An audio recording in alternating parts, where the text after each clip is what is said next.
Hey guys, tonight we travel far, farther than usual, and much further back in time. You're not in your bed anymore. Instead, you're blinking into the pale dawn light of a thatched roof farmhouse, somewhere deep in feudal Japan. The walls are made of paper. The floor is made of straw. And the blanket covering you is, honestly, not much of a blanket at all. There's a chicken eyeballing you through a broken shoji panel, and something, possibly a crow, possibly a ghost, is already cawing like it's been up for hours. You're cold, your back is stiff, and worst of all, someone nearby is pounding something with a giant wooden mallet like it owes them money. That would be rice. For Machi. And it's breakfast prep. For someone else. You have absolutely no idea where the bathroom is. And here's the kicker, you probably won't survive this. So, before you get comfortable, take a moment to like the video and subscribe. But only if you genuinely enjoy what I do here. And drop your location and what time it is where you are. I love seeing how far this sleepy little village of ours stretches. Now dim the lights, maybe turn on a fan for that soft background hum, and let's ease into tonight's journey together. You are now a commoner, possibly a farmer, maybe a lowly merchant. One thing's certain, you're not samurai, not noble, and definitely not in charge of anything. As you rise from your straw bedding, the stiffness in your spine reminds you that tatami mats were never meant for comfort. They were meant to keep your sleeping space breathable and bug-resistant, not soft. Outside, dawn is already bright. There's no snooze button in feudal Japan. The rooster, the neighbor pounding rice, and the smell of burning straw from someone lighting the hearth all conspire to yank you into the day whether you're ready or not. And you are not ready. You slide open the paper door to the front yard, really just a dirt clearing with some firewood and 2 annoyed chickens, and immediately step in something warm. Hopefully just compost. You look around and realize, no shoes. You forgot the waraji. Straw sandals? They don't last long, they're awkward to walk in, and they're essential unless you want tetanus from a bamboo splinter. Historians still argue whether the average peasant truly accepted their fate with zen-like calm, or whether there were quiet rebellions in the form of skipped chores and exaggerated illnesses. What's clear is this: your daily rhythm is dictated by the land, your lord, and the relentless cycle of rice, taxes, and rebuilding things that were just destroyed by storms or bandits. But first, your job is to help fetch water. The well is at the edge of the village, and you carry 2 empty buckets dangling from a yoke across your shoulders. They bounce with every step. Your arms ache. The air is thick with wood smoke and a hint of fish, because someone nearby is already grilling dried mackerel for their more fortunate breakfast. You try not to trip on the ruts in the muddy road, and you absolutely don't make eye contact with the woman sweeping her front steps. You don't want to give off the wrong idea. As you walk past a shrine tucked between 2 trees, you bow, just in case. The stone fox statues seem to watch you. Inari's presence, or just clever carving? Doesn't matter. Bowing is free. Curses are not. By the time you return home, your shoulders are screaming. You splash a bit of water on your face, which helps until you remember there is no toothpaste. Instead, you chew on a twig from the bitter willow tree and rub your teeth with ash. Is it hygienic? Arguably. But let's be honest, your mouth now tastes like someone grilled charcoal inside it. While the fire is stoked and the barley pot bubbles, you try to help grind soybeans with the stone mill. It weighs more than a 5th grader. It moves like a sleepy ox. And you accidentally get a smear of tofu pulp on your only robe. The truth is, your life is incredibly regulated, not by laws, but by expectations. You wake early, you work constantly, and you speak only when required. Your social status is tattooed invisibly into your every gesture. A misplaced bow could start a feud. A poorly timed smile might be seen as mockery. You finally sit for breakfast. The meal is served on a low tray, barley rice, a dollop of fermented miso, and a few slices of pickled daikon. no utensils.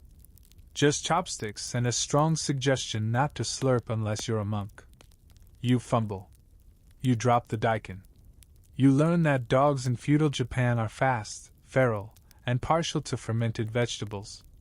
The only sounds are the crunch of radish, the rustle of robes, and the distant clack of wooden sandals as someone hurries to temple. No one talks. Small talk is not part of the morning routine here. Everyone is busy being hungry, tired, and terrified of showing disrespect. You're given a job for the day: help reinforce the riverbank with rocks.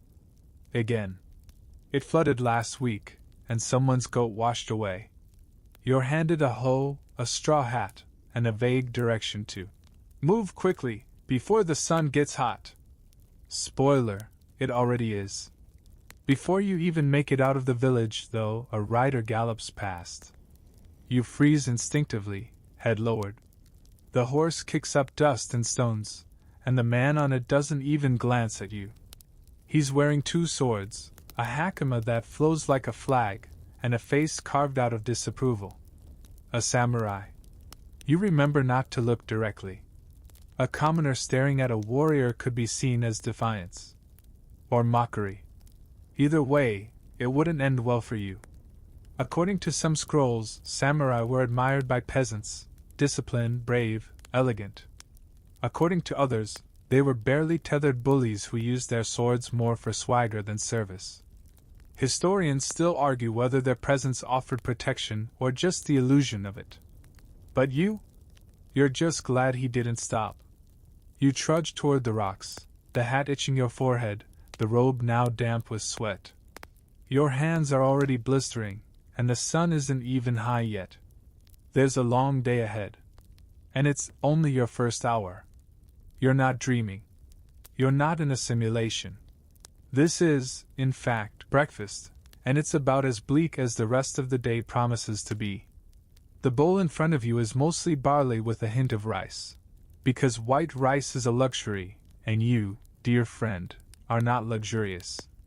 The texture is sticky, but not in a fun sushi way.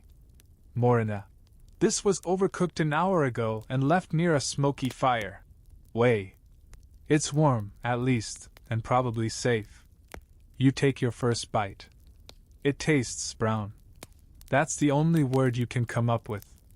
To your left, someone slurps a bit of miso soup made from fermented soybean paste and fish stock. It's pungent, like someone boiled a gym sock in seawater. You try not to gag.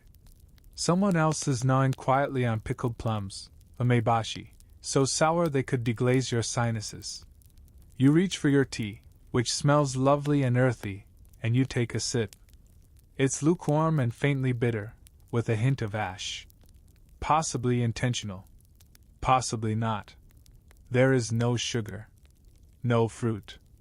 No eggs. No milk. And absolutely, heartbreakingly, no coffee. The closest thing to caffeine is roasted barley tea, which tastes less like energy and more like defeat. Your stomach grumbles anyway. Meals here are not social events. No one's asking how you slept. No one's saying, "Try the rice, I added extra love." They're saying nothing at all. Eyes lowered. Back straight. It's not rudeness, it's routine. Morning is for eating, working, and enduring. Historians still argue whether peasants genuinely valued these quiet meals or simply tolerated them out of habit. Either way, there's no playlist in the background. Just the sound of chopsticks on lacquer bowls and the occasional sneeze from someone still shaking off the misty morning chill. And yet, there's a kind of calm to it all. The quiet rhythm of chewing. The distant chant of a monk from the temple hill. The smell of smoke drifting through the paper screens, carrying the scent of cedarwood and thatch. Even the bleakness feels orderly. After breakfast, someone hands you a small towel and a basin of water. You're expected to wipe your face and hands, and not in the spa-scented way. No soap here. Just water and wishful thinking. You realize with a pang that hygiene is more of a spiritual endeavor than a microbial one. You miss toothpaste. You miss toothbrushes. You miss everything about your bathroom at home, even the squeaky faucet and that one weird corner where dust always collects. The tooth cleaning ritual here involves a tiny brush made from horsehair or a frayed stick, dipped in a powder that smells suspiciously like chalk and dried moss. You rub it over your teeth like you're polishing a rock, then rinse with cold water from a bamboo ladle. Your mouth feels raw but somehow not clean. And if you're lucky, there might be wakidawara, bundles of medicinal herbs tied together to chew on, thought to freshen breath and fight decay. If you're not lucky, it's just ash and a little salt.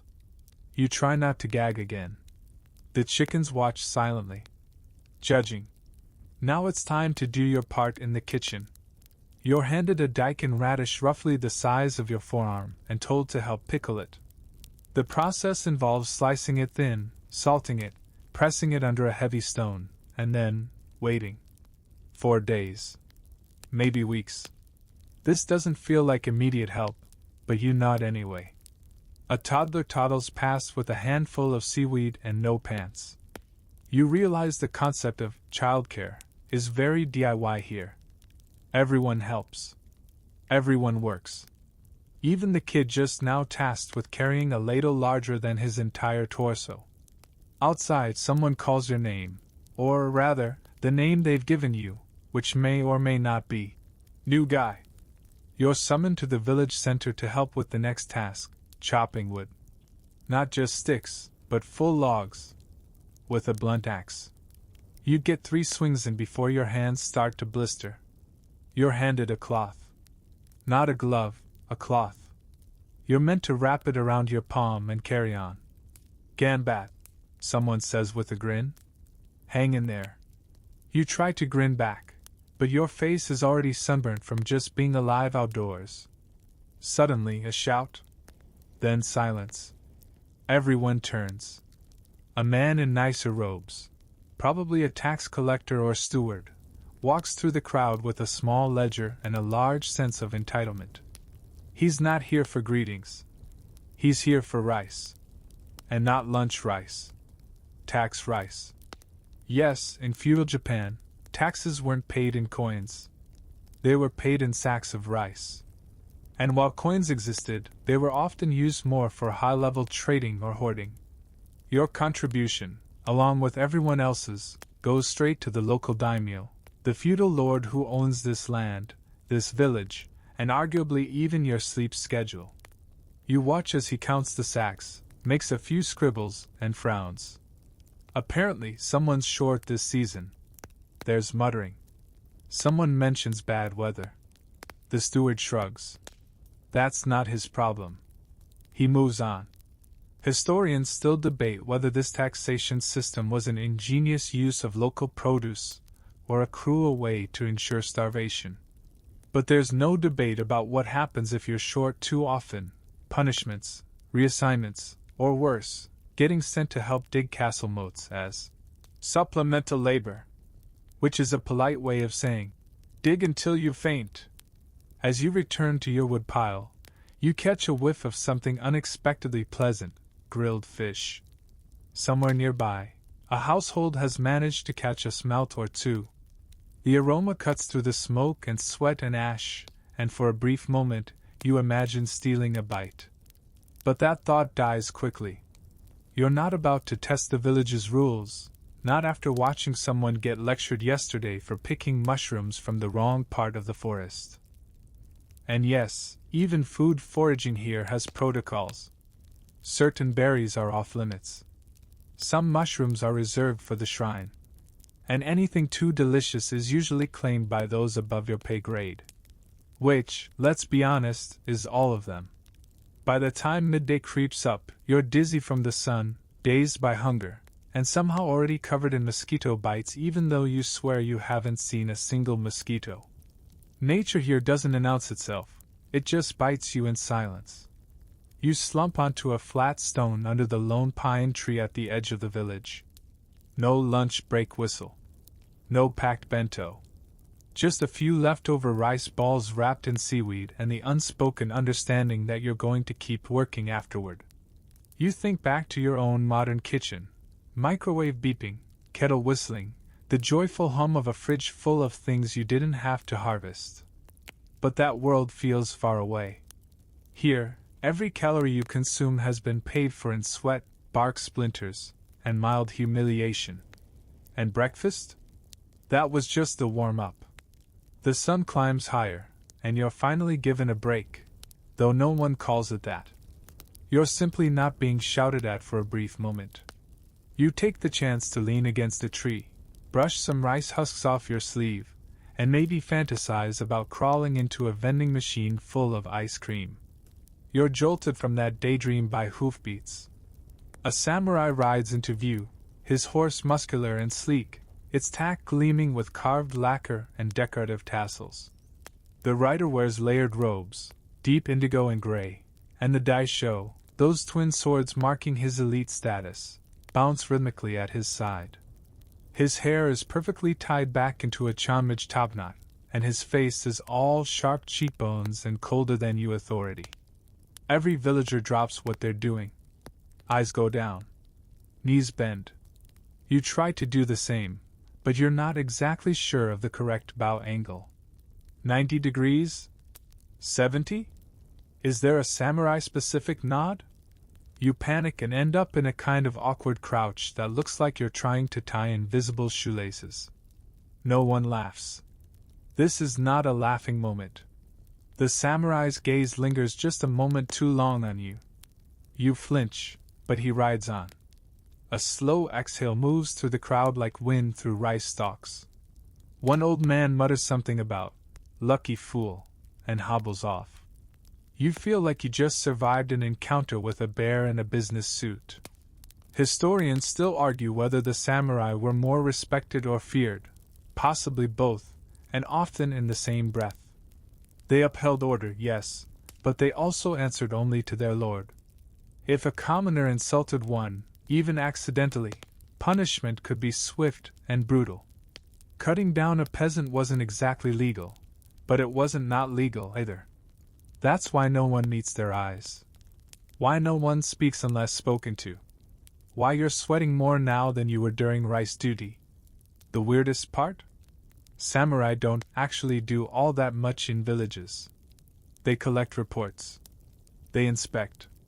Sometimes they deliver messages or help resolve disputes. Mostly, though, they serve the daimyo, enforcing his laws and looking effortlessly cool while doing it. You watch the horse disappear into the trees, its tail swishing like punctuation on an unspoken sentence. Stay in your lane. As the villagers return to their work, so do you, now with added humility. You carry baskets of straw, help patch a broken section of roof with thatch, and try very hard not to stand out. But you're still obviously an outsider. Your bow is sloppy. Your grip on tools is soft. You say, "Thank you," too often. And you almost stepped on the edge of someone's tatami mat when you entered their house earlier, which was met with a look of sheer spiritual betrayal. Speaking of which, tatami. Let's talk about it. Tatami mats are made from tightly woven rice straw, covered with a softer rush covering. They're springy underfoot, smell faintly of grass, and are the foundation for any respectable room. But you are not supposed to step on them with shoes, socks, or anything resembling outside dirt. That's why there are designated spots to remove footwear, and why every single villager keeps glancing at your feet like they're ticking bombs. There's also an invisible hierarchy to room layouts. Where you sit on the tatami matters. Facing the entrance is rude. Sitting in the high seat without invitation? Social suicide. You're learning fast, but not fast enough. Later, you're offered a chance to help repair a neighbor's wooden sandals. You say, "Sure," and are handed what appears to be twine, woven reeds, and a needle that could double as a fish harpoon. The woman explains how to twist and bind, her voice gentle, her eyes full of barely concealed amusement at your every clumsy movement. As you work, she points toward the mountains. You squint. Far off in the haze, you spot something strange, stone steps climbing toward a wooden gate, half-eaten by the forest. "Temple," she says. "Old, Kami lived there.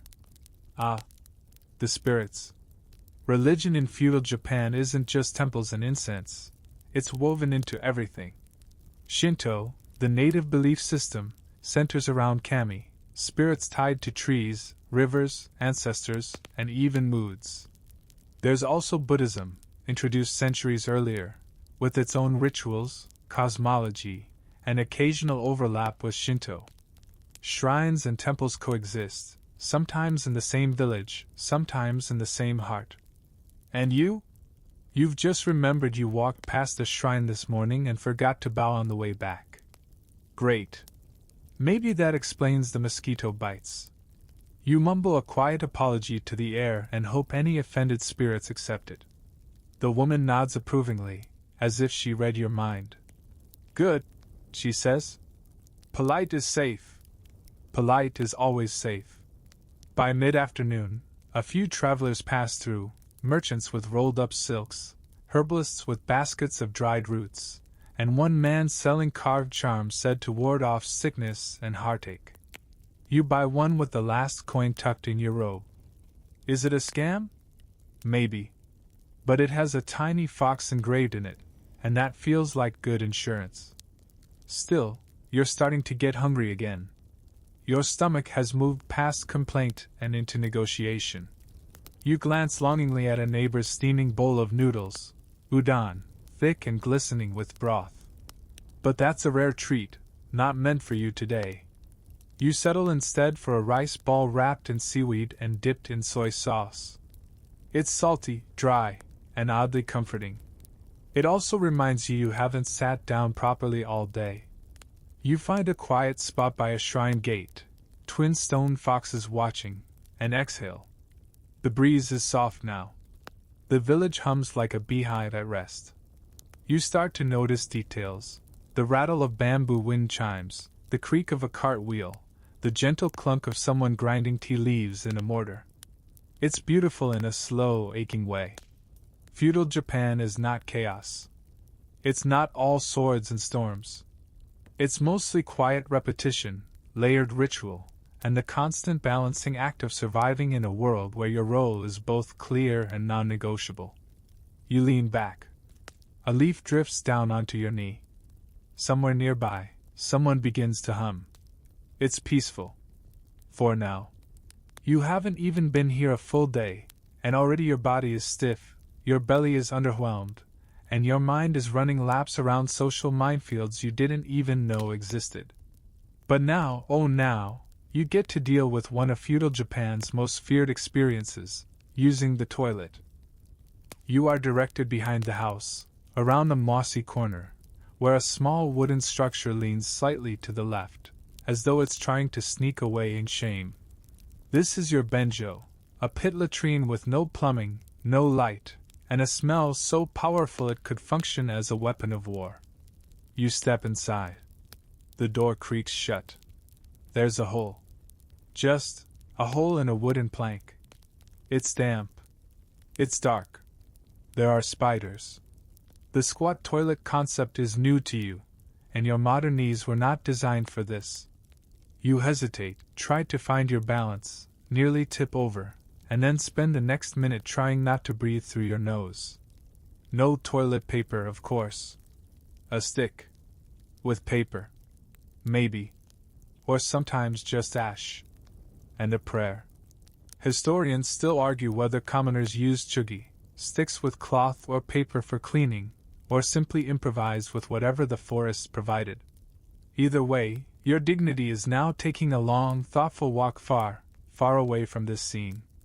When you finally emerge, legs trembling, soul slightly dimmed, you catch a glimpse of your own reflection in a polished copper pot. You look changed, wiser, humiliated, and in need of a bath. Which, lucky you, is exactly where you're headed next. But not so fast. You remove your sandals before re-entering the house, as is the sacred rule. But then, in a moment of exhaustion and distraction, you take one step, just one, onto the tatami mat with the wrong foot. Your foot squeaks against the straw. Everyone in the room goes still. You've committed a mat crime. Now, in your world, stepping on a rug is barely notable. Here, it's like you accidentally licked the dining table. Mats are sacred space. Clean. Elevated. Meant to separate the outside filth from inner peace. You apologize profusely. Bow deeply. Your hosts smile gently but don't say much. You spend the rest of the hour trying to telepathically clean the floor with regret. Later, someone offers to help you change your robe. It's soaked through from sweat, soot, and spiritual shame. You slip into something drier, still a simple cotton yukata, tied with a sash, but this time, someone stops you before you finish wrapping it. You tied it left over right. That, apparently, is how corpses are dressed for funerals. Your face goes pale. You quickly untie, retie, and apologize again. How are you already so good at apologizing? Feudal Japan runs on etiquette. It is the engine, the oil, and the manual all in one. Which side of the doorway you stand on, how you pass a bowl, when to bow, when not to bow, these are not just manners. They're survival strategies. And there are no cheat codes. You're invited to join a visit to a local family. You follow along, bowing politely at every threshold, slipping out of sandals with newfound caution. You sit kneeling, Seiza style, which feels respectful for about 5 minutes before your feet go completely numb and start vibrating like tuning forks. The conversation is low and gentle. You mostly nod and try to avoid eye contact, which is often seen as aggressive unless you're of equal rank. Someone serves wagashi, little sweets made of red bean paste and rice flour. They're beautiful. Delicate. Taste like chalky jelly. You nod with reverence, chewing carefully. Someone else serves tea, whisked to a bright green froth and bitter as a broken promise. Historians still debate whether these tea gatherings were more about aesthetics or social bonding. What's undeniable is the strictness of the ritual. Every gesture has a purpose. Every sip has a sequence. And your hands are sweating so much, you're terrified you'll drop the cup and be exiled forever. As dusk creeps in, the paper walls glow softly with lantern light. Shadows ripple like ink across the floor. You find yourself lulled by the rhythm of the household, children folding laundry, elders murmuring about weather, a cat dozing in a corner like it owns the entire province. Eventually, you're guided to the ofuro, the bath. You enter the wooden bathhouse with a small towel and high hopes. The air is thick with steam and cedarwood. A giant tub, carved from hinoki cypress, sits filled with near-boiling water. And around it, wooden stools and buckets. You're instructed to wash first. Always before entering the tub. Not in the tub. The tub is sacred. You are not. You sit awkwardly on a stool, pour cold water over yourself from a bucket, and begin scrubbing with a rough cloth. The soap smells like ash and pine. The water is splashy and cold. And then, finally, you sink into the hot bath. It scalds. Your skin practically screams. But after the initial shock, it settles into something divine. Your muscles soften. Your brain melts. You might actually cry from relief. Communal bathing here isn't scandalous. It's normal. Practical. There's modesty, sure, but no shame. And there's something deeply comforting about being just another tired body in a tub, steam blurring your regrets. You close your eyes. You might even fall asleep. But someone taps your shoulder and hands you a towel. Time to get out. Others need their turn. You bow in thanks, dry off, and step back out into the cool evening air. The village at night is quiet in a way cities never are. No buzz of neon. No rumble of traffic. Just frogs croaking from the rice fields, wind teasing through bamboo, and the occasional hoot of an owl who's probably wiser than everyone you've met today. You shuffle back to the house, this time stepping carefully over every threshold. You make it to your straw mat. You sit. You breathe. Your bones ache. You did not die today. But you're starting to understand why people here don't live very long. Not because of violence or drama, but because even the ordinary is exhausting. You close your eyes. Somewhere in the dark, a rooster starts crowing again. It's only 8 p.m. You'd think after all that you'd get a decent night's rest. But no. Feudal Japan doesn't believe in memory foam, white noise machines, or blackout curtains. Your bed is a futon, a thin cotton pad laid out on a tatami mat, covered with another slightly thicker pad that somehow manages to be both too warm and not warm enough at the same time. You try lying flat. You try curling on your side. Nothing works. Your back protests. Your neck issues a formal complaint. And then, just as you begin to drift off, you're summoned to the sento, the bathhouse, again. Only this time, not to bathe. You're helping clean it. You drag yourself up and shuffle through the moonlit village with two others. One is carrying a bamboo broom. The other, a lantern. You're handed a bucket of warm water infused with pine and vinegar, and a rag made from old hemp cloth. The job? Scrub the benches, rinse the stools, and mop the bathhouse floorboards. Quietly. Carefully. Because spirits don't like noisy workers at night. As you scrub, the steam from earlier lingers like a ghost. You wonder, not for the first time, how many people in history did exactly this. Bend over wood, scrubbing away another day. Probably 1,000. Maybe 1,000,000. You're now part of a very tired tradition. Once back at the house, you try again to sleep. And finally, sleep comes. But not for long. At what you suspect is somewhere between 1 o'clock and 4 a.m., the house creaks. Someone stirs. You feel a tap on your foot. It's time to wake up again, not for chores, not for punishment, but for fire watch. See, in a village where walls are made of paper, roofs are made of straw, and heating involves literal open flames, fire is not just a concern, it's an existential threat. So every night, someone has to patrol. Tonight, that someone is you. You're handed a bamboo pole with a small bell attached. Your job? Walk the perimeter, softly jingling the bell to let others know all is well, and to let the spirits know you're on duty. If you see anything suspicious, like smoke, sparks, or a candle left burning, you raise the alarm. You shuffle through the sleeping village, barefoot on hard-packed earth. It's quiet. Beyond quiet. You can hear the wings of moths flitting near lanterns. The air smells of cooling ashes and damp moss. Somewhere, a dog huffs in its sleep. You pass the shrine. You bow again. Just in case. You pass a house with flickering light. The door creaks open, and an old woman peers out. She nods once. You nod back. No words. Just the silent agreement of two people trying not to burn to death in the same neighborhood. Historians still debate how effective these nightly watches were. Did they prevent fires? Or simply offer villagers a sense of control over a chaotic element? Either way, you jingle that bell like your futon depends on it. By the time your watch ends, the sky has turned the color of weak tea. Gray. Soft. Reluctant. Morning is here, and it is not optional. You slip back inside, peel off your robe, and lie flat on the futon. Your bones ache. Your muscles buzz.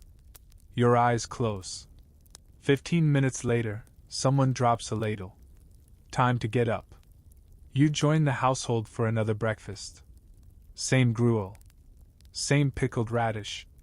Your chopstick skills are slightly improved, though you still manage to jab yourself in the cheek trying to chase a mushroom around your bowl. Today's assignment is announced. It's cleaning and repairing the irrigation channels. You've never been so excited to dig in a ditch. You're joined by a few neighbors, including a man with 2 teeth and the most powerful squat you've ever seen. He digs like the earth owes him money. You try to keep up, but your shovel technique is all wrong. Your arms are jelly. Your legs are sticks. You drop the shovel. Twice. The man watches you and smiles. City? He says. You nod. Close enough. He hands you a gourd of water. It's lukewarm but precious. You drink gratefully. He tells you, in slow words and big gestures, how the system works, how water is pulled from the nearby stream, funneled into rice paddies, then routed away again. You nod, pretending to understand. You mostly understand the mud. By midday you're covered in it. Your robe is brown. Your feet are brown. Your soul is possibly brown. But you're getting the rhythm now. Dig. Scoop. Toss. Repeat. It's like a meditation with blisters. You break for a meal, some roasted millet balls and salted greens. You sit by a tree, utterly silent, and realize something incredible. You're not panicking anymore. You're still suffering, sure. But the anxiety has burned off. You're just here. Present. Dirty. Functional. Later, you help repair a shoji, those paper sliding doors that let in light but no privacy. The trick is getting the rice paper taut without tearing it. You tear it. Twice. Eventually, someone else takes over. You're demoted to holding the frame steady. Historians still argue whether daily tasks like these created deep communal bonds or simply wore people down until rebellion was impossible. Maybe both. But as the paper door finally slides shut with a satisfying hiss, you feel weirdly proud.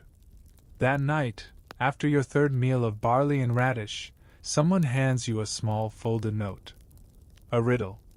You're expected to solve it and return your answer in the morning. Apparently, the neighbors have started including you in their nightly Karuta games, a blend of poetry, memory, and sneaky social ranking. You're included. A little. You smile. You bow. You take your note to your futon and lie back, staring at the wooden beams overhead. You're exhausted. And sore. And hungry. But you're learning. And for the first time since you arrived, you almost don't want to leave. You are roused, once again, by the sound of distant shouting and something being enthusiastically hammered. It's morning. Of course it is.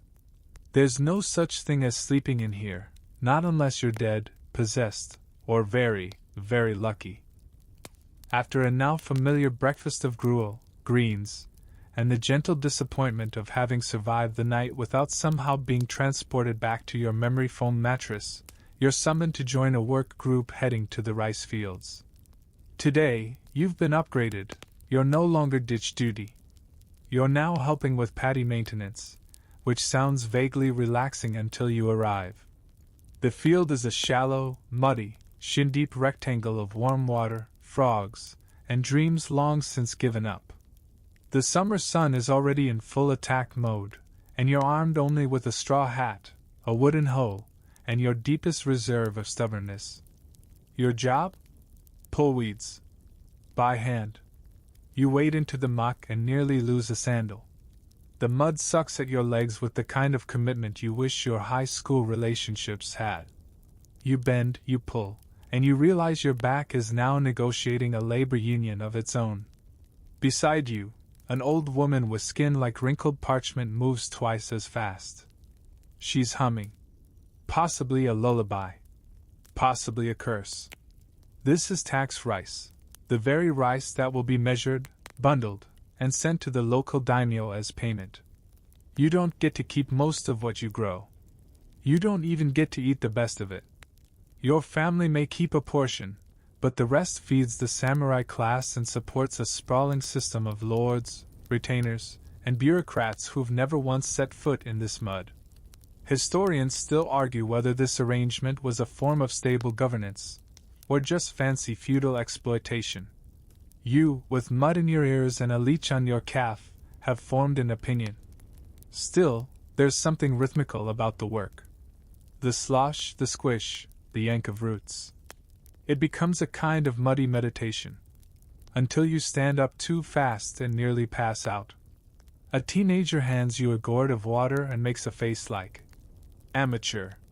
You drink. You nod. You fall back in line. The sun climbs higher. Your muscles turn into noodles. And your robe, now permanently damp from a combination of sweat and pond water, clings like a needy ghost. Welcome to the joy of seasonal labor. At noon, someone calls for a rest. You drag yourself to the edge of the field, sit under a thatched lean-to, and receive a lunch of pickled cucumber, barley balls, and miso soup so salty it might count as a brine. You slurp. You survive. And then you're back in the muck. By mid-afternoon, a cart arrives. 2 men climb out, officials from the tax office, judging by their robes and "I'm here to make your day worse" expressions. They walk the edge of the field, taking notes on a bamboo scroll and pointing at bundles of rice. Occasionally they murmur to each other. You pretend not to listen but very much do. Apparently, the yield isn't quite where it should be. There are mutterings of adjusted collection, which means the village might have to give more next month. Great. You want to stand up and yell, "Come try pulling these weeds yourself, my guy!" But you don't. Because you like having kneecaps. There's also an interesting moment. One of the officials stops by a frog shrine tucked between 2 boulders and bows deeply before passing it. The man behind you mutters that the spirits are watching the rice too. Superstition? Reverence? Survival tactic? Maybe all 3. Shinto belief runs deep here. Even the rice has a kami, a spirit. Disturb it, and you might cause a poor harvest, or worse, attract mononoke, angry spirits who feast on misfortune. And honestly, you do feel haunted. Mostly by your own regrets. As the sun begins to dip, the team finally packs up. Your legs are numb, your hands are raw, and your soul feels gently sautéed. You make your way back to the village. On the path, you spot a group of children tying wind chimes made of bamboo and seashells. They hang them from trees near the fields, furin, meant to please the spirits and ward off illness. You hear the faint clinking sounds behind you as you walk. It's oddly comforting. Back in the village, you wash your feet with a bamboo ladle, trying to scrape off the day's worth of field and frustration. A kind woman hands you a fresh towel. You bow low. She bows lower. You try to bow even lower, then nearly fall over. Social grace is exhausting. That night, there's a small gathering under a pavilion strung with paper lanterns. It's not a festival, just a quiet moment of song, storytelling, and grilled river fish. You're invited to join. One man sings an old ballad about a rice spirit who fell in love with a farmer. Another plays the shamisen, its 3-string melody dancing over the murmured conversations and crackling fire. You sit back, chewing a charred fishtail and feeling more at home than expected. Someone asks if you'd like to try haiku. You do your best. Mud on my ankle. Rice grows slow under hot sky. I miss pizza rolls. They nod. No one laughs. You're part of the rhythm now, even if just for a night. As the embers fade and people begin returning to their homes, you linger. The moon is bright. The breeze is cool. The frogs start singing again. You think back to your phone, your apps, your schedule, your endless tabs. And you realize, for the first time, no one here cares how productive you were today. Only that you showed up, bowed deeply, and didn't ruin the irrigation. You smile, hobble back to your futon, and lie down. Your hands still smell like rice water. Your back will hate you tomorrow. But for now, sleep pulls you gently under. And there's no rooster. Not yet. You wake up in the middle of the night. Not from noise. Not from discomfort. But from a dream, half memory, half myth, of something watching you through paper walls. You sit up slowly, heart thudding, listening to the silence stretch long and thin. Outside, wind rustles through the bamboo. The soft creak of a branch. The faint echo of a distant makujio, a wooden temple drum used by monks in meditation. It's oddly calming. You lie back down, unsure whether you heard it at all. By morning, you've mostly shaken the dream off. Mostly. Your chore list today involves walking into the nearby woods to gather firewood and herbs. You go with two others, one boy about 15 with the smug confidence of someone who's never strained his back, and an elderly woman who moves like she's made of tree bark and secrets. The forest is dense and cool. Cicadas buzz overhead in pulsing waves. Moss carpets the path. You're shown which mushrooms are safe, almost none, which roots are useful, burdock and wild ginger, and which trees are rumored to house fox spirits. You avoid those. Don't point at them, the boy warns, when you get curious near a half-collapsed shrine covered in vines. They don't like that. Who doesn't like that? You ask. He shrugs. The kitsune, maybe. Or something older. Great. You immediately tuck your hands behind your back. Spirituality here isn't loud or doctrinal. It's folded quietly into life. Every tree has personality. Every stone might be watching. Even the wind feels intentional. Historians still argue whether the Japanese belief in kami, spirit beings of natural forces, was more religion or relationship. But when you're walking a narrow path with only rustling leaves and carved fox statues keeping you company, it doesn't matter. You start bowing at everything, just in case. The group pauses by a torii gate, weathered red, half swallowed by moss. Beyond it lies a small Shinto shrine. You remove your sandals, bow twice, clap twice, and bow once more. You've seen it done enough now to mimic it, though you feel like the spirits probably see through your half-hearted sincerity. The old woman places a pinch of salt on a rock and murmurs something about protection.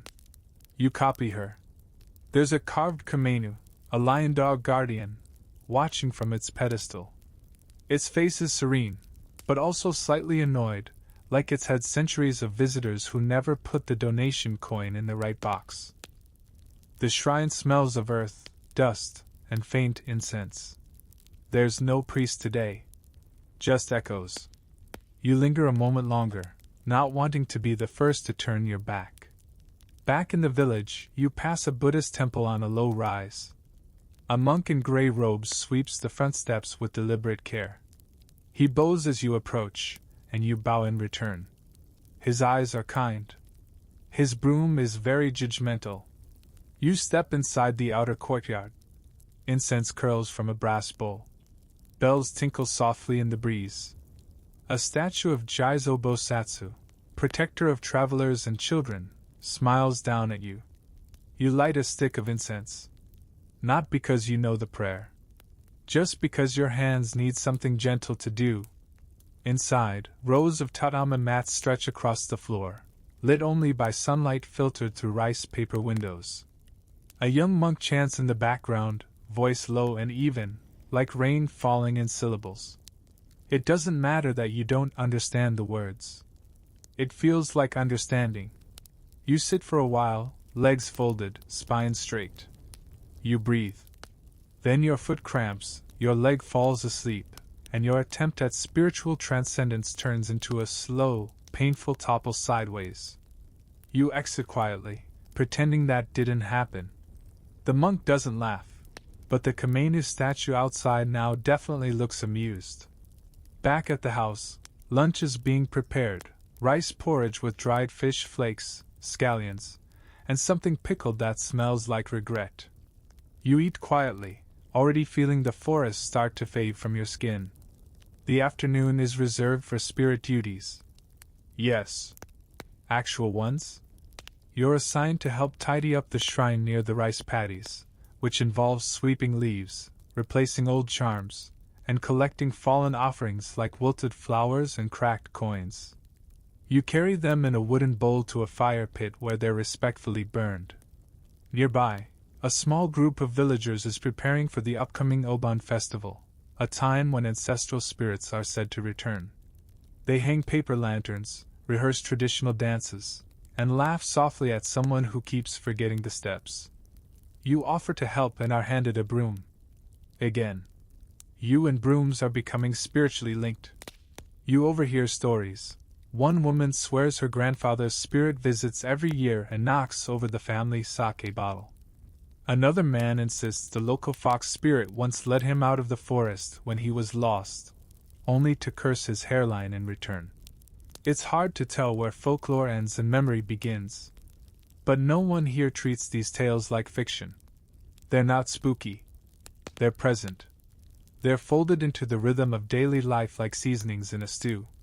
Historians still debate whether belief in spirits in rural feudal Japan was driven more by fear, reverence, or just a lack of other explanations.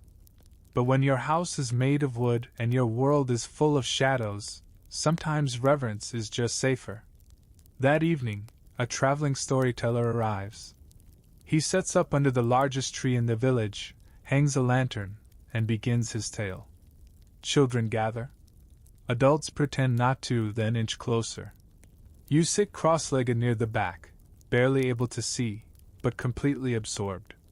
He tells the story of a girl who fell in love with a river god, of a samurai who was cursed to speak only the truth, and therefore lost all his friends, of a village that stopped making offerings, and whose shadows began whispering at night.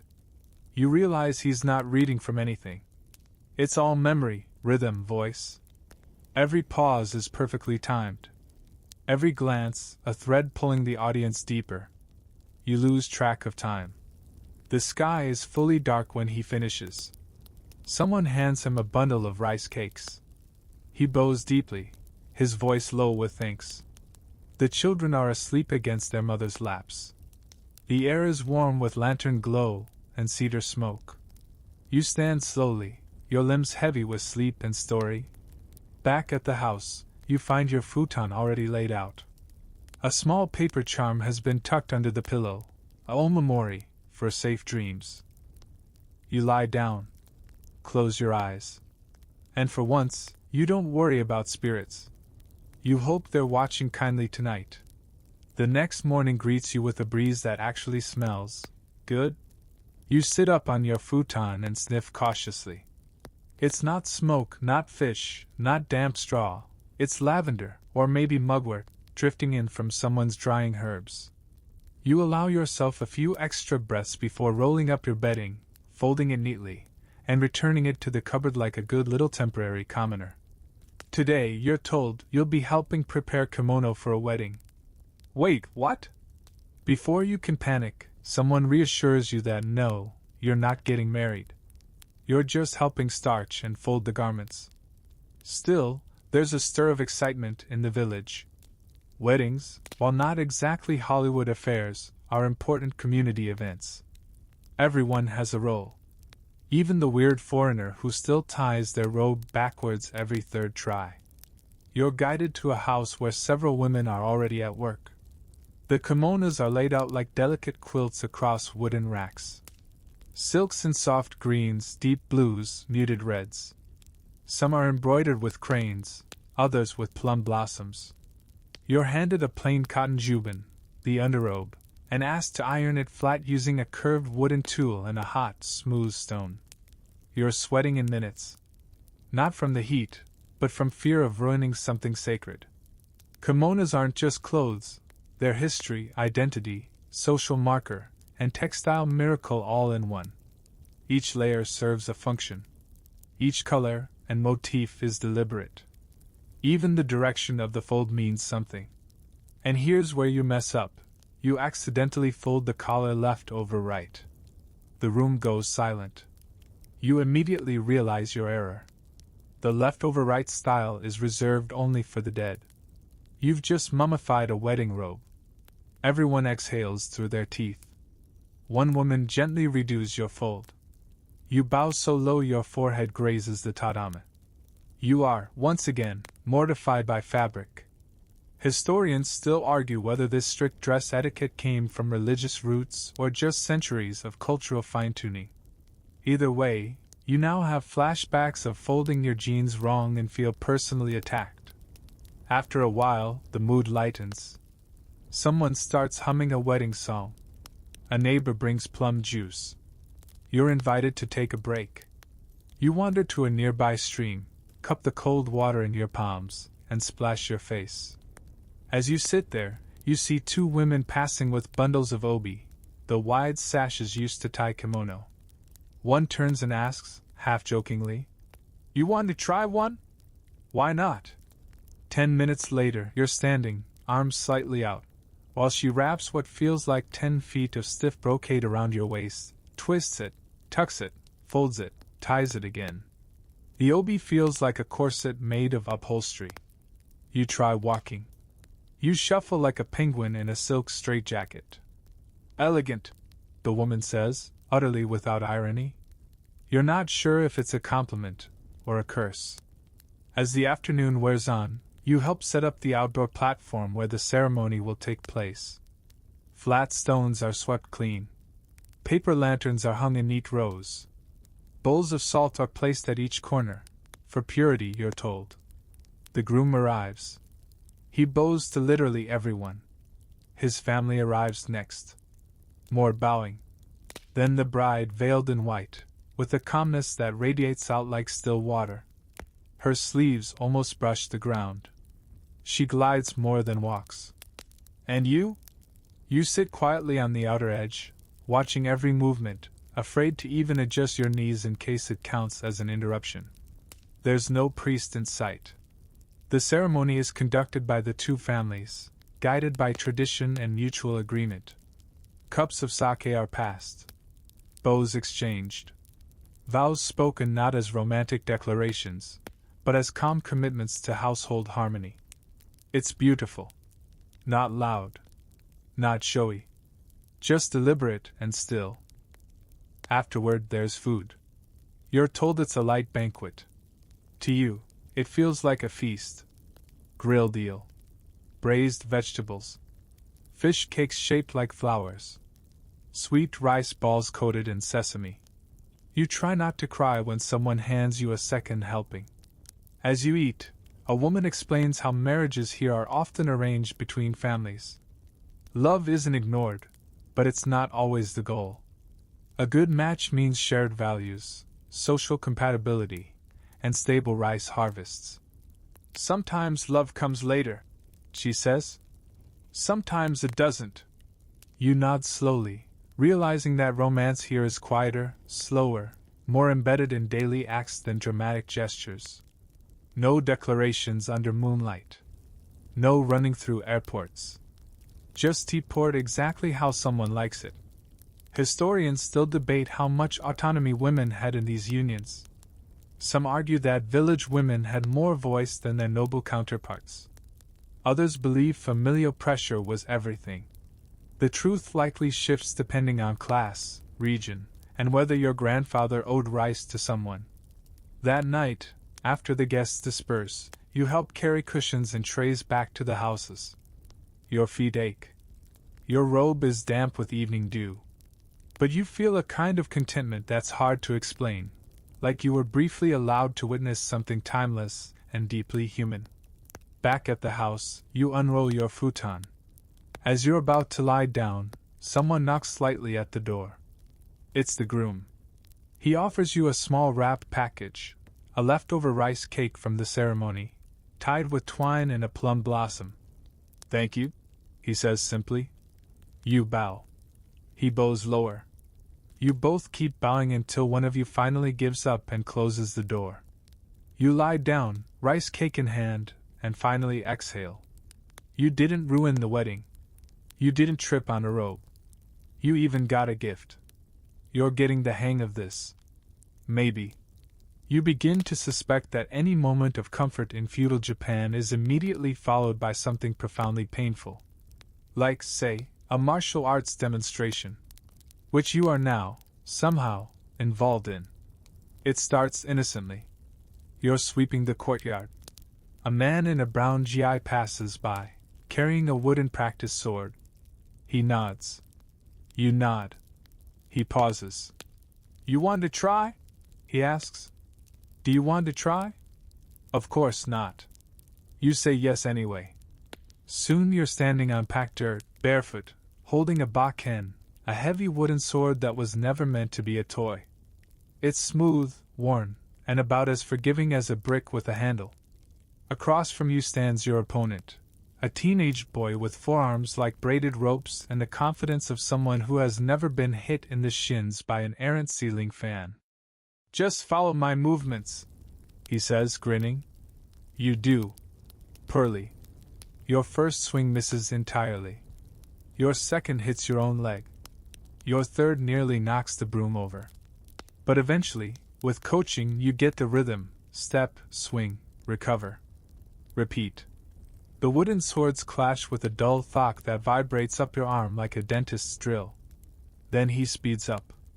Now it's a blur. You're defending barely, your shoulders burning, your breath ragged. He's grinning the whole time. You're sweating like a rice ball on a summer windowsill. A small crowd forms. An old man chuckles. A child points and whispers. You're now a public spectacle. Great. Historians still argue whether martial arts were widely practiced among villagers or reserved for samurai and monks. But there's no debate about the philosophy behind it: discipline, awareness, presence. And also, apparently, humiliation. Eventually, your instructor calls a break. You collapse under a tree, cradle your bruised hand, and sip water like it's a healing potion. He pats your shoulder. You learn fast. He lies. Later, you watch a proper demonstration. A group of older students practices aido, the art of drawing the sword and striking in one fluid motion. It's beautiful. Terrifying. They move like ink brushed across paper, fast, clean, final. There's a quiet reverence among the onlookers. No clapping. Just nods. Everyone understands, this isn't sport. This is life training disguised as swordplay. As the day wears on, you're invited to observe another class, this one in Kyudo, Japanese archery.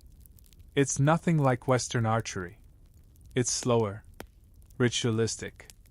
A bow as tall as the archer. Each step deliberate: raise, draw, pause, release. The arrow flies in complete silence and hits the target with a soft, perfect thud. You watch, mesmerized, as a woman in a white kimono executes each movement like a prayer. She never misses. You want to clap.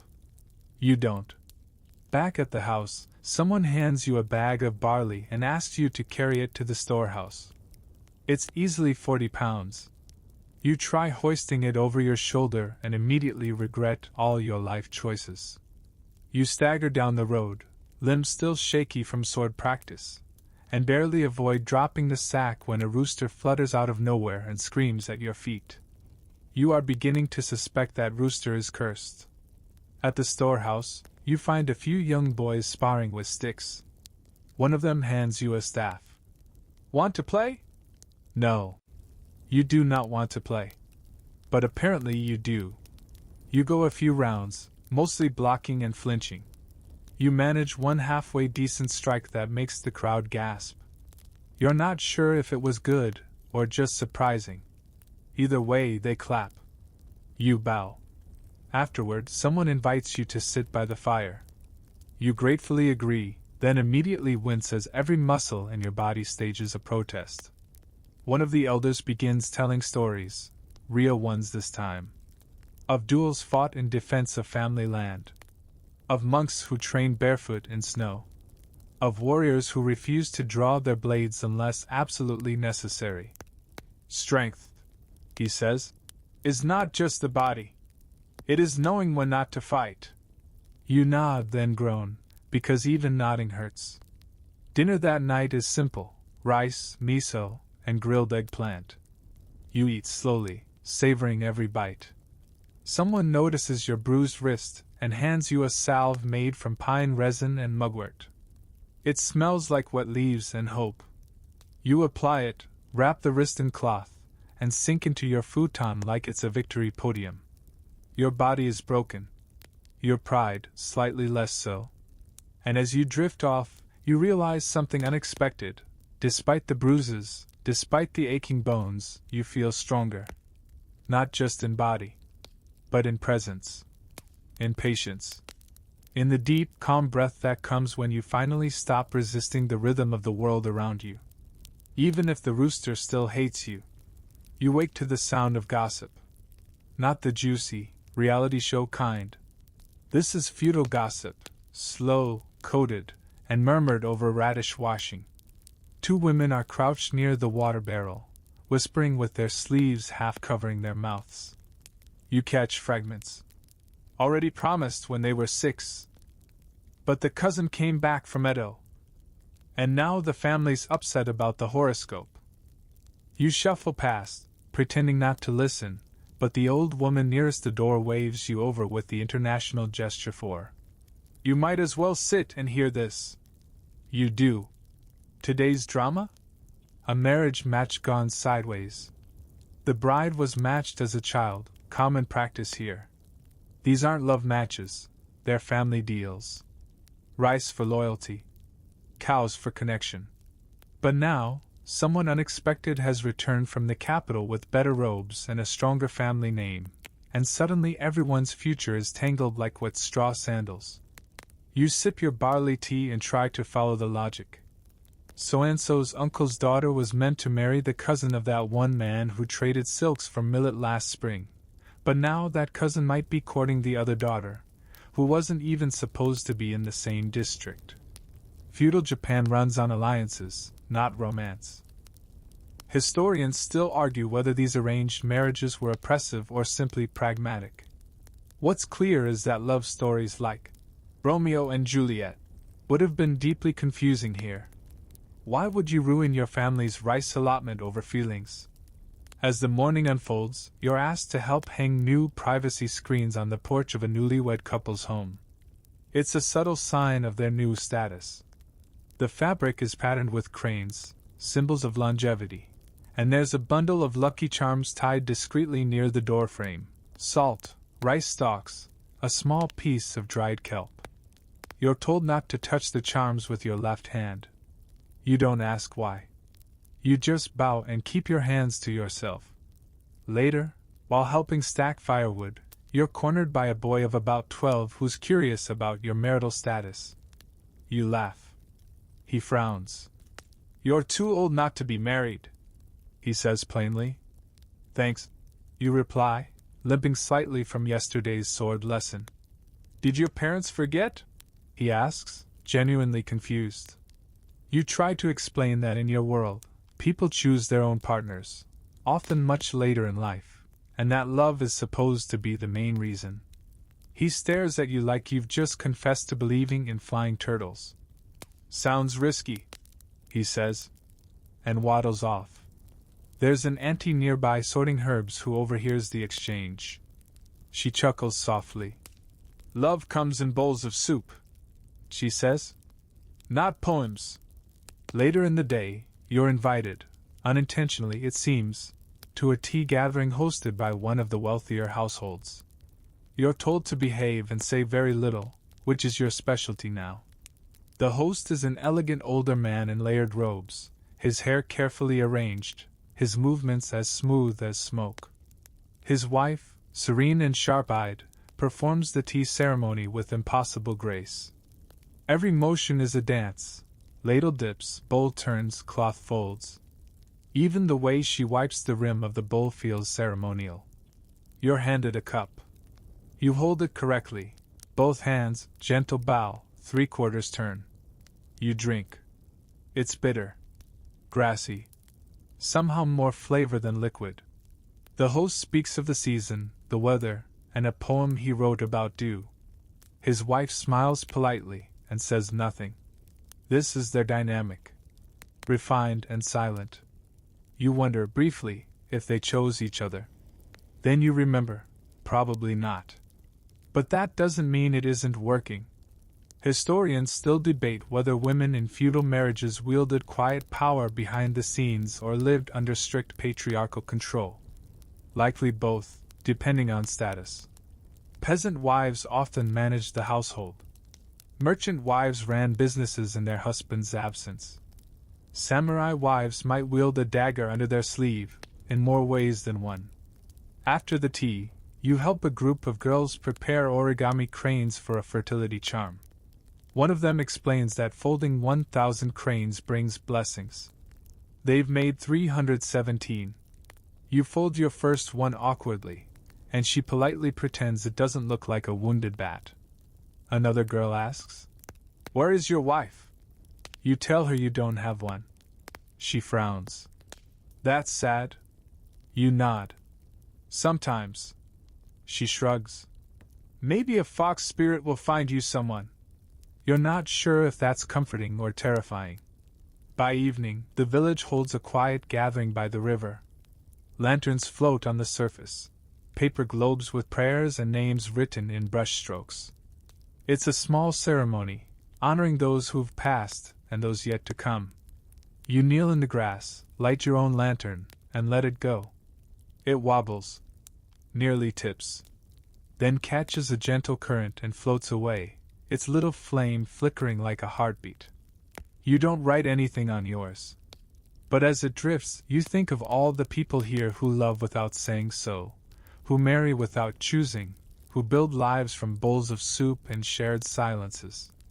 And you wonder, how much of that would you really mind? Back at your futon, someone has placed another omamori by your pillow, this one tied with red string, the color of relationships. A joke? A wish? You don't know. But you tuck it under the corner of your mat. Just in case. It happens quickly. One moment, you're sweeping the temple path. The next, you're being yelled at for doing it wrong. Not loudly, but with that terrifying feudal kind of authority where the voice stays soft, and the implications do all the yelling. You've stepped on something sacred.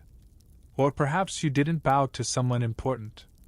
Or maybe, most likely, you used the broom during the wrong hour, which you didn't know existed. Now you're kneeling in front of the village magistrate. A man with high eyebrows, a thin mustache, and the emotional range of a door hinge. He's seated on a tatama platform that somehow makes him look taller than you, even though you're both sitting. The room is sparse. No furniture. No decor. Just floor, scrolls, and judgment. He looks at you like you're a math problem. You bow. You wait. You say nothing. Because here's the thing, in feudal Japan, the less you say, the better your chances of not being fined, flogged, or accidentally married off to someone's widowed aunt as a punishment. "Do you understand what you did?" he asks. You consider saying no, but instinct says that's a trap. "Yes," you reply. "What was it?" You pause. He raises one eyebrow. "I swept during an unlucky hour," you offer. There's a pause. Then a small, almost imperceptible nod. He murmurs, scribbling something with a brush pen. "Ignorance is not an excuse. But humility is a virtue." You are fined a single go of rice. That's about 180 milliliters. Less than a cup. You nod solemnly, like this is the most reasonable punishment in the world, and promise to pay it by sundown. Historians still argue whether feudal justice was truly consistent, or if most outcomes came down to face-saving rituals and personal relationships. The magistrate system, part judge, part tax collector, part community scolder, operated on a blend of Confucian principle, local custom, and sheer vibes. And bamboo. Because if you had committed a real offense, say, theft, deception, or disrespecting a superior, you might be meeting a different sort of justice. One that involves stripes. Punishment often came in the form of bamboo floggings. Administered publicly, with measured strokes depending on the crime, the social status of the criminal, and sometimes, the mood of the magistrate. Samurai class? Maybe a stern talking to. Peasant? Back meets stick. You've seen the whipping post. It's a heavy plank, standing in the village square, always swept clean and eerily unused. Not because there's no punishment, but because most people here are terrifyingly well behaved. Or scared stiff. You hear a story that night around the fire. A merchant once cheated the tax weights, filled his rice sacks with stones. He was discovered, brought to the square, and sentenced to 3 days of standing restraint. arms tied above his head, legs barely touching the ground, while his neighbors walked by pretending not to see. He confessed everything by nightfall. Another tale follows. A man who shouted at a visiting monk was made to clean the entire temple with a toothbrush made from pine needles. You glance nervously at the broom you just used. Of course, not all justice is harsh. Much of it is social. Whispered disapproval. Cold rice at dinner. The sudden absence of greetings. You've learned that being shunned is a punishment far worse than being scolded. At least bamboo wounds heal. The rice fine is paid, quietly, with a bow and a note folded 4 times. You place it on the magistrate's offering tray like it's a peace treaty. You are now, officially, forgiven. But the incident leaves you wary. You begin to notice rules you hadn't seen before. The way people wait before speaking. How certain gates are entered only from the left. The invisible choreography of greetings based on age, status, and robe color. Even laughter has rules here. Loud, brash amusement is rare. Instead, people laugh behind sleeves, soft and restrained, like they're hiding a candle from the wind. The tension lifts that evening. A traveling performer arrives, part actor, part juggler, part mimic. He sets up on a straw mat, paints his face in exaggerated lines, and performs a brief kaijin sketch, a comedic interlude usually paired with no drama. His play? A bumbling magistrate who punishes someone for sneezing during the full moon. The audience laughs quietly. But they laugh. Even the real magistrate, seated off to the side with tea in hand, allows a tight-lipped smile. You breathe easier. After the show, there's dancing. Not wild, measured, circular, communal. You're pulled into a slow pattern of steps and claps, and though your rhythm is somewhere between Baby Goat and Falling Laundry, no one corrects you. One woman leans over during a pause and says, "You sweep better than you dance." You bow. You'll take it. Dinner that night is extra warm. Stewed daikon and yams, with a small portion of grilled sardine. Someone refills your bowl without asking. You eat slowly, grateful. Grateful not just to have avoided bamboo justice, but to have learned, however awkwardly, that even rigid systems have room for mercy. That forgiveness, like rice, is portioned in small but sustaining amounts. And when you unroll your futon, you find a broom beside it, wrapped in red twine. A joke, probably. Or a warning. Either way, you sweep the floor before bed. Just in case. You wake up groggy and sore, not from punishment, thankfully, but from a kind of cosmic boredom that feels heavier than any sack of rice. The rooster crows. The sky glows. You roll over and try to pretend the 15th century doesn't exist for a few more minutes. But it absolutely does. And today, nothing happens. No fires to put out. No rice to harvest. No traveling monks, no sword practice, no angry magistrates. Just a regular day in feudal Japan. Which sounds like a relief, until you realize what that actually means: routine. Your assignment? Sit indoors and practice calligraphy. You're handed a brush with a bristle so soft it might as well be fur, a small ceramic pot of ink, and a long sheet of washi paper that taunts you with its emptiness. Your first stroke is too thick. Your second is crooked. Your third looks like a squash centipede. A stern old man with perfect posture corrects you silently by simply existing nearby. Breathe first, he says. Then write. You breathe. You try again. Still terrible. You spend the next hour copying kanji characters over and over again. Your hand cramps. Your neck creaks. Your inkstone dries out, and you're told it's because you're thinking too hard. Probably true. Calligraphy, you learn, isn't about words, it's about presence. About the space between brushstrokes. The silence between thoughts. Like a Zen garden, but flat and judgmental. Historians still argue whether this was a meditative exercise or just the 15th century version of paperwork. Either way, you're sweating into your sleeve by line 6. Eventually, you're allowed a break. You walk outside, blinking into the soft daylight. There's not much to see, just villagers going about their quiet routines. One man is trimming bamboo. Another is sharpening a hoe. Children chase a paper ball. Even the wind seems to be moving in slow motion. You feel it creeping in, that dull hum of understimulation. You long for a scroll to read, a song to stream, a dumb meme. Anything. You go looking for something, anything, to do. You find a woman weaving straw sandals. She doesn't look up. You ask if she'll teach you. She shrugs, then hands you a bundle of straw and 2 bent sticks. It takes you 20 minutes to make a sandal that could generously be described as unwearable. You place it aside like it's cursed and move on. Later, you spot an older man tending to a garden. He's raking carefully around small green shoots. You offer to help. He hands you the rake without a word.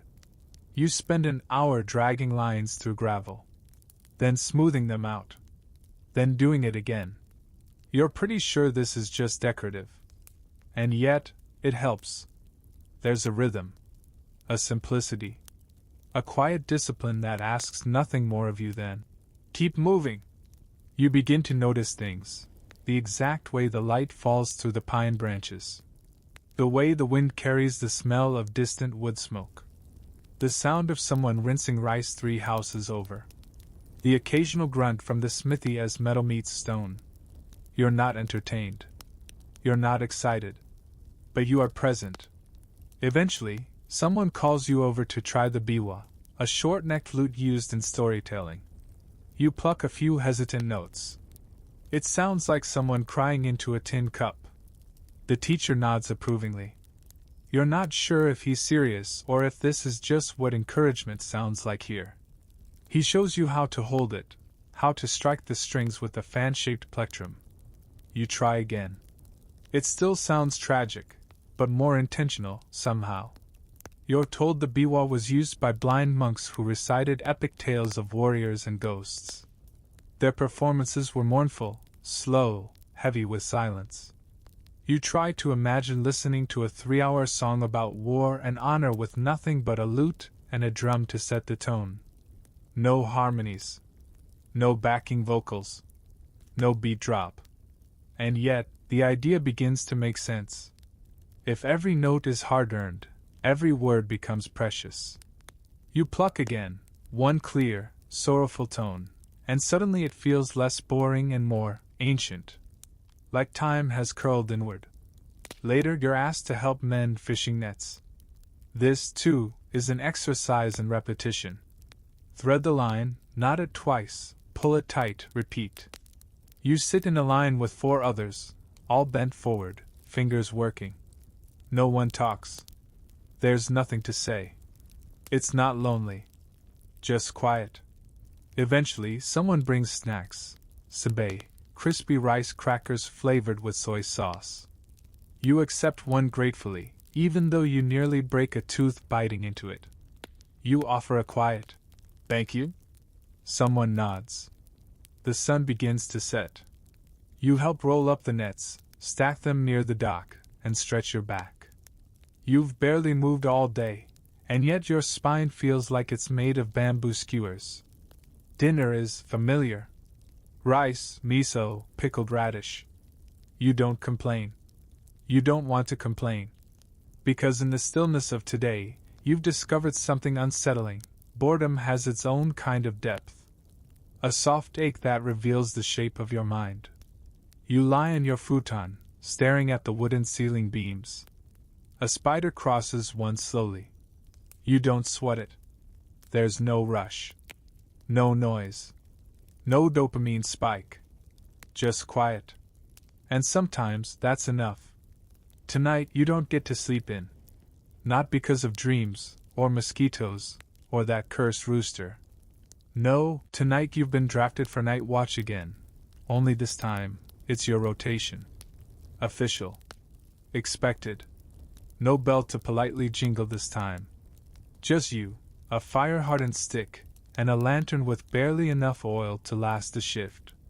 You're handed a padded vest, a cloth hood, and a brief explanation.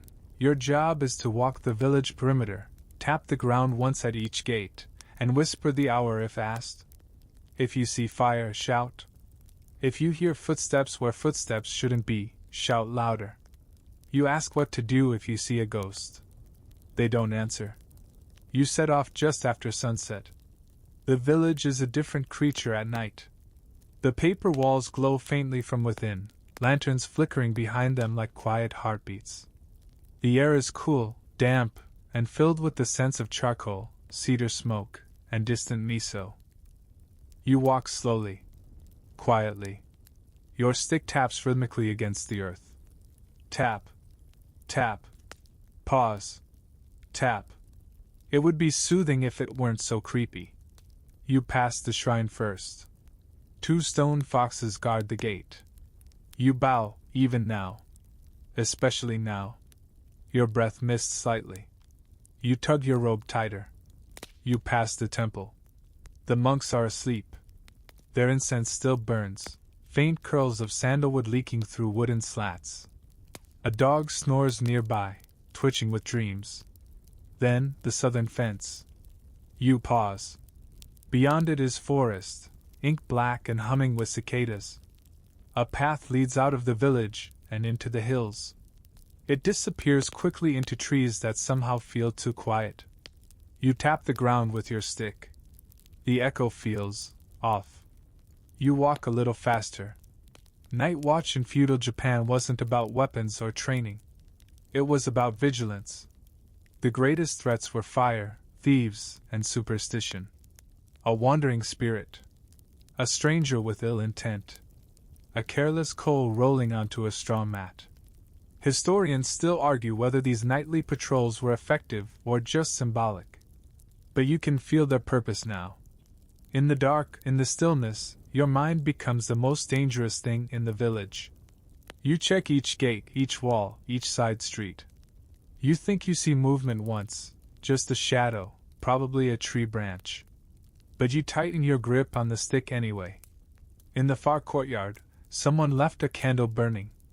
You extinguish it with a quick breath and a whispered blessing. You're proud of yourself. Until you realize you're lost. Only slightly, but enough to panic. The paths all look the same now. Shadows have folded over the landmarks. You try retracing your steps. You take a wrong turn. A chicken squawks from nowhere. You nearly drop the lantern. Then a voice, quiet and amused, calls your name. It's the old woman from the weaving house. She's seated by her porch, sipping tea. You missed the northern gate, she says, smiling. You bow awkwardly. She points with her teacup. Back on track, you complete the circuit. Your lantern flickers dangerously low. You quicken your pace. When you reach the final checkpoint, the eastern fence, you tap the ground 3 times to signal your shift's end. Tap. Tap. Tap. You exhale fully for the first time in an hour. Someone relieves you, a boy no older than 16. He nods, accepts the nearly empty lantern, and disappears into the dark with the calm of someone who's done this a dozen times. You, meanwhile, feel like you've just returned from war. Back in the house, your futon never looked more inviting. But your heart's still racing. You lie there, waiting for sleep to pull you under. And just as you drift off, a real alarm. A sharp, urgent shout from across the village. Then another. Footsteps. Doors slide open. Voices rise. You scramble upright. A fire? No. Just a wild boar. Apparently, a hungry one wandered into the vegetable patch. Half the village turns up with sticks, pans, and buckets, chasing it back into the forest with an energy you haven't seen since the wedding feast. Someone says this happens once every few months. The boar knows where the good tubers are. You help retie the fence and are handed a slice of raw sweet potato as thanks. You chew it slowly. It tastes like effort. The sky begins to lighten. Morning again. You try lying down for a nap, but it's already too late. The rooster crows, smug as ever. A pot clinks onto the hearth. Another day has begun. You're handed a list of tasks.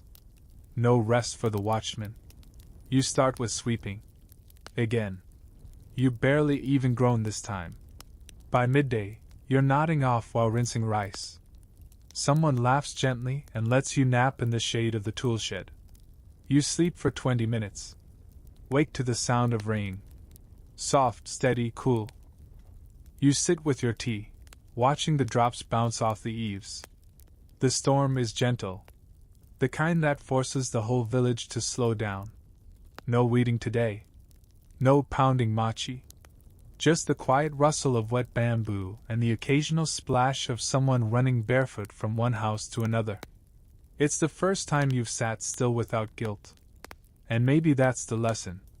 In a place where everything must be done right, on time, with grace, you still find small mercies. A misstep forgiven. A neighbor guiding you home. A nap under a roof of tools. Feudal Japan doesn't coddle you. But it doesn't discard you either. Not if you keep walking your route. Not if you remember to bow. By now you expect exhaustion. You expect rice. You expect to be handed something heavy and pointy at any given moment and told, "We use this for digging." But today, what you don't expect, what no one expects, is the sky turning a color it should never be, yellow-green, thick, and wrong. A storm is coming. But not the ordinary kind. You see it first in the eyes of the villagers. How they all pause mid-task. How one woman drops a basket of turnips without noticing. How even the chickens go silent. That alone is terrifying. Then the sound, a low, distant rumble that doesn't fade, doesn't break like thunder, just sits in the air, like the land is growling. You've walked through storms before. But not this. People begin tying up roofs, shuttering doors, gathering kindling and rice bundles like their lives depend on it. Because they do. Someone tosses you a rope and points to the supply hut. You get to work without asking questions. This isn't just weather. This is a test. Feudal Japan, for all its ceremony and routine, is always one bad week away from disaster. Famine, fire, flood, typhoon, war. And the worst part? There's no real warning system. No meteorologist. No emergency radio. Just gut instinct and centuries of accumulated fear. Historians still argue whether these disasters were dealt with through formal protocols or spontaneous community effort. What's clear is that everyone knows their role, and now, so do you. You help reinforce the eastern gate, which groans against the wind. You carry buckets indoors, weigh down the thatch roof with stones, and even help move an elderly couple into the temple for shelter. And then, it hits. Rain like needles. Wind like a scream. You've never heard anything like it. The thatched walls shiver. The ceiling flutters. You sit inside a house that suddenly feels like it's made of paper, and it is. Someone lights a lantern, more for comfort than light. The children huddle together, silent and wide-eyed. The adults whisper prayers. Some to the kami, some to Buddha, some to both, just to cover all bases. You try not to show it, but you're scared. Not of being hurt, but of being helpless. You realize that for all the lessons you've learned, about bowing, about rice, about the correct angle for folding sleeves, nothing prepares you for how fragile life is here. The storm lasts for hours. You help bail water with a gourd. You help mop. You hold up a beam as it threatens to crack. You learn how to patch a roof mid-rain using nothing but rope and a very, very brave ladder. And then, as quickly as it came, the wind dies. The rain softens. The sun slips back into view, sheepish and unsure. The village stirs. You step outside. The air is clean. Too clean. The sky is pale. The damage, not catastrophic. A few fences broken. A cart overturned. One roof lost entirely, but no lives. You hear someone say it aloud. We were lucky. You want to believe it's more than luck. That the community effort helped. That all the traditions, all the small tasks, the rituals, they meant something. That they made the village strong, flexible, and ready. People begin rebuilding immediately. There is no insurance. No forms to file. Just rope, teamwork, and rice gruel with extra salt to fight exhaustion. You help lift a support beam back into place. You carry fresh straw. You even light incense at the shrine in quiet thanks. But as night falls, the real hunger sets in. The storm washed away more than roofs. It flooded part of the rice field. Some of the root vegetables are gone. The fish traps were snapped in the current. Dinner is meager, plain rice, half a daikon, and a thin soup with bits of wild greens. And still, no one complains. They eat quietly. Slowly. With reverence. That's the strange part. The calm after the storm feels heavier than the storm itself. People move slower now. They stare into the distance. They murmur about the next planting. About the roof tiles that will need replacing. About the missing pickling jar swept away by water. You sit with them, chewing in silence. You understand now that life here isn't built for comfort. It's built for endurance. And it doesn't always succeed. A few days later, another traveler arrives, dirty, soaked, limping. He's from a neighboring village, now gone. Flooded. No survivors in the northern district. Just mud, ruins, and stories. You help make space for him in the temple shelter. You donate your extra blanket. You share your bowl of rice, even though you only had half to begin with. That night, someone reads a sutra by lantern light. The verses are slow, rhythmic, grounding. You don't know the words, but the meaning is clear: grief, yes, but not despair. Because tomorrow, they'll plant again. They'll fix the walls. They'll weave more sandals. They'll keep going. And so will you. As you lie on your futon, still slightly damp, you feel a strange sensation. It's not peace. Not pride. It's resilience. You're not strong. Not yet. But you're learning how to stay. Even when the wind howls. Even when the walls shake. Even when there's no one left to tell you what to do. You breathe deeply. And sleep, when it comes, is dreamless. Just rest. The world wakes slowly this morning, and so do you. Not because you're allowed to sleep in. No, that fantasy died on day one. But because the air has shifted. It's cooler. Softer. The kind of morning that feels like an apology after several hard days in a row. You stretch beneath your linen blanket and feel every muscle complain like it's auditioning for a tragic play. Your back is stiff. Your ankles crack. Your hands are rough from rope, rice, and regret. You've survived storms, patrols, scoldings, and sandals. Now you face your final trial, a completely ordinary day, again. You start by hauling water. Of course you do. The buckets are familiar now. You know the well. You've stopped spilling half the load on your own feet. You're handed a small broom to tidy the steps of the magistrate's house. You do it perfectly this time. No one says anything, which means you did it right. You're asked to sort millet into bowls by weight. You finish early. Someone claps you on the back.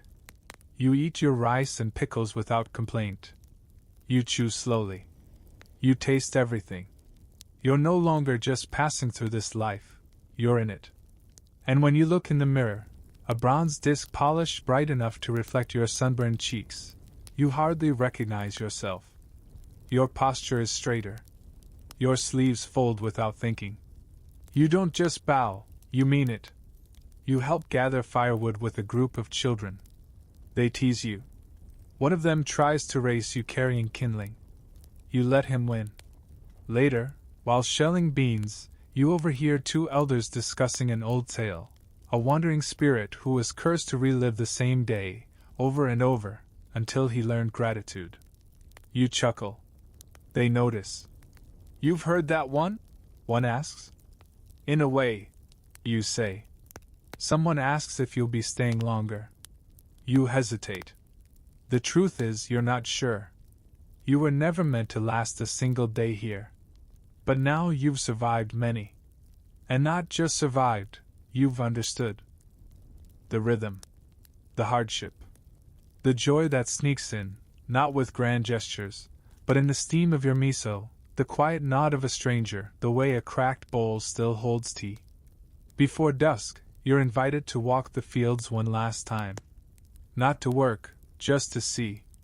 The rice is taller now. The wind brushes it in slow waves. The frogs sing their usual chorus. A fox watches from the trees. You bow to it. You return to the house.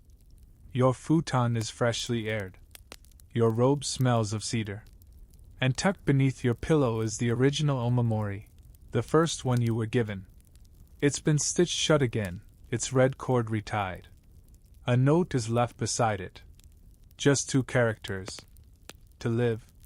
You lie down, hands resting lightly on your chest. And now, at last, we begin to slow. Your breath evens. The noise in your head softens.